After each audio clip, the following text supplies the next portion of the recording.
All right, so now we're going to talk about growth mindset. Growth mindset means that your mind, your brain, can grow. It doesn't just stay in one place from the beginning, it grows as you stretch it and as you try new things and as you practice new things. It grows and grows and grows and grows and it becomes bigger and bigger and bigger, and you can do more and more and more things.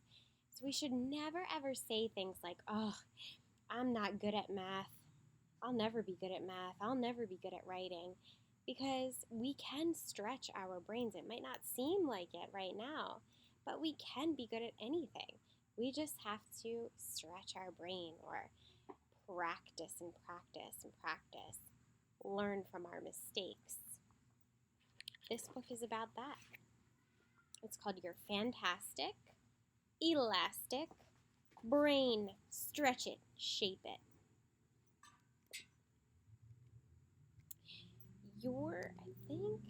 Let's see, make sure we have all the right pages here. What happened to page 3? Oh, goodness gracious. Here we go. Okay. What does your brain really do? Does it fill the space between your ears?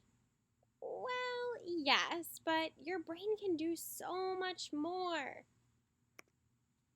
Your brain helps you think and remember and name what you see and what you hear. It lets you move your body and feel both touch and emotions. Your brain does all the things that make you you. So, what is your brain? Is it a muscle?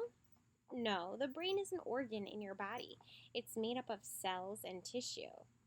The brain controls everything you do, everything you think, everything you feel, even everything you dream. The brain has many parts that do all kinds of different jobs. The cerebrum is the largest part of your brain. It helps you think and speak. The cerebellum is a small part at the back of the brain that helps your muscles to coordinate your movement and your balance so that you can walk, ride a bike, or play tag.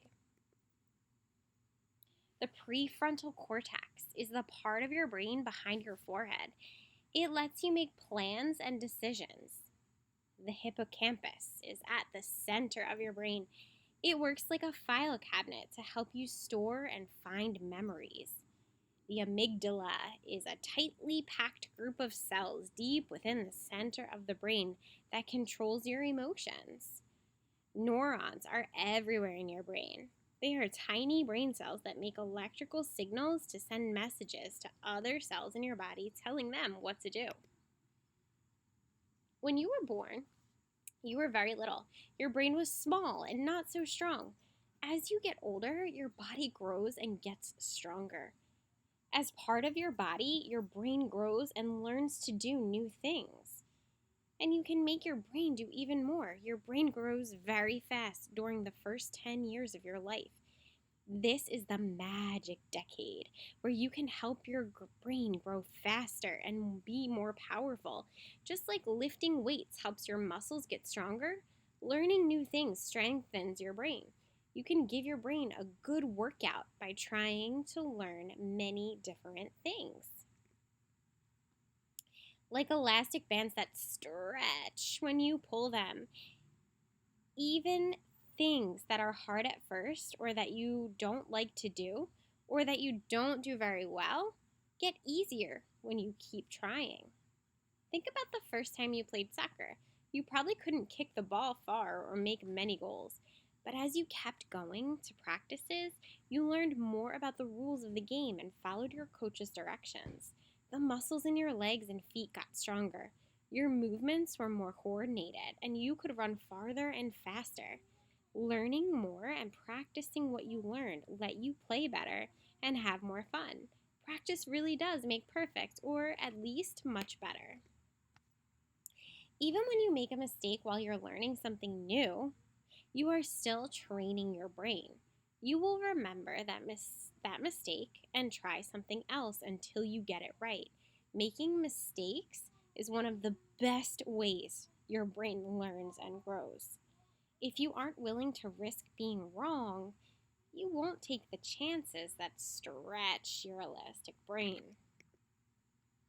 You can stretch the part of your brain that controls your feelings too.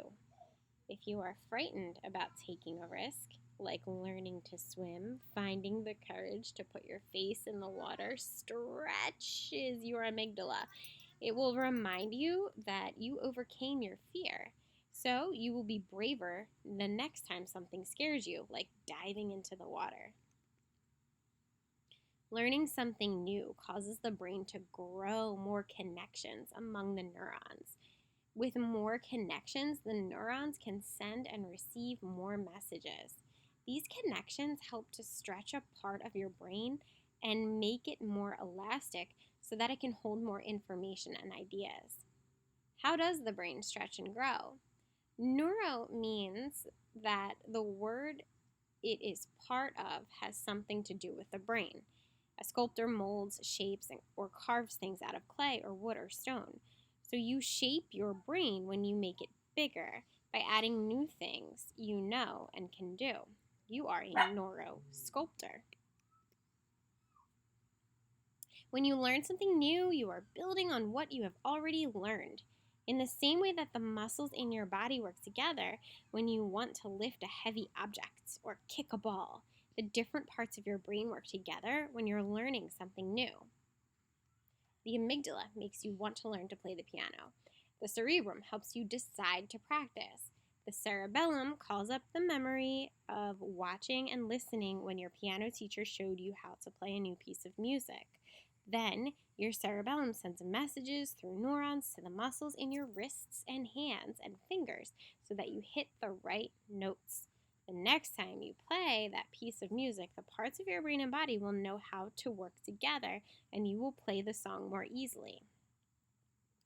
The brain that makes you you really is an amazing organ. It controls what you think, do, feel, and remember. Your brain is growing very fast during your first 10 years of life, and now we know that you can help it grow.